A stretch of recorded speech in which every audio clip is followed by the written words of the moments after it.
ಮಹದೇಶ್ವರ ಬೆಟ್ಟದಲ್ಲಿ ವಿಜೃಂಭಣೆಯಿಂದ ನಡೆದ ಅಂಬೇಡ್ಕರ ಜಯಂತಿ. ಚಾಮರಾಜನಗರ ತಾಲೂಕಿನ ಇತಿಹಾಸ ಪ್ರಸಿದ್ಧ ಮಲೆಮಹದೇಶ್ವರ ಬೆಟ್ಟದಲ್ಲಿ ವಿಜೃಂಭಣೆಯಿಂದ ಸಾವಿರಾರು ಜನರ ಮೆರವಣಿಗೆಯಿಂದ ನಡೆಯಿತು. ಪುದೂರುಯಿಂದ ಮಹದೇಶ್ವರ ದೇವಾಲಯದಿಂದ ಬ್ಯಾಂಕ್ ಸರ್ಕಲ್ವರೆಗೆ ಬಾಬಾ ಸಾಹೇಬ್ ಅಂಬೇಡ್ಕರ್ ಅವರ ಭಾವಚಿತ್ರವನ್ನು ವಿಜೃಂಭಣೆಯಿಂದ ಮೆರವಣಿಗೆ ಮೂಲಕ ಮಾಡಲಾಯಿತು. ಮೆರವಣಿಗೆಯಲ್ಲಿ ಮಹಿಳೆಯರು, ಮಕ್ಕಳು, ಯುವಕರು ಹಾಗೂ ಮುಖಂಡರು ಕೊನೆದು ಕುಪ್ಪಳಿಸಿ ಸಂಭ್ರಮಿಸಿದರು.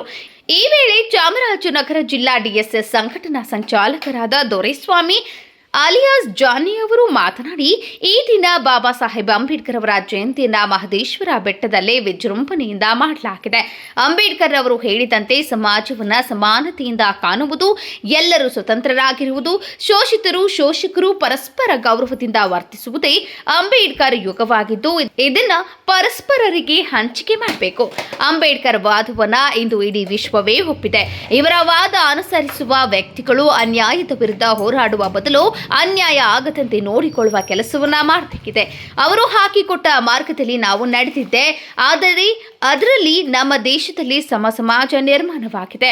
ನಾವು ಸಹೋದರತ್ವ, ಐಕ್ಯತೆ ಹಾಗೂ ಸಾರ್ವಭೌಮತ್ವವನ್ನು ಕಾಪಾಡುವ ಗುರಿಯನ್ನ ಇಟ್ಕೊಳ್ಬೇಕು. ಅಂಬೇಡ್ಕರ್ ಜೀವನ ಚರಿತ್ರೆಯೇ ನಮಗೆ ಪಾಠವಾಗಬೇಕು.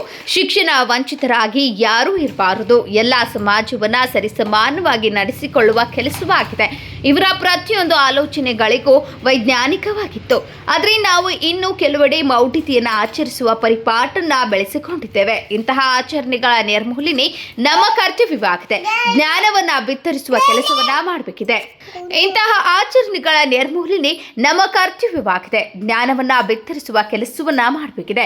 ನಮ್ಮ ದೇಶವನ್ನ ಕಟ್ಟುವುದರಲ್ಲಿ ಅಂಬೇಡ್ಕರ್ ಅಗ್ರಗಣ್ಯ ನಾಯಕರಾಗಿದ್ದಾರೆ. ನಮ್ಮ ಸಂವಿಧಾನ ಜಗತ್ತಿಗೆ ಮಾದರಿಯಾಗಿದೆ. ದೇಶದಲ್ಲಿ ಸಾಮಾಜಿಕ ಆರ್ಥಿಕ ಅಸಮಾನತೆ ತೊಲಗಬೇಕಿದೆ.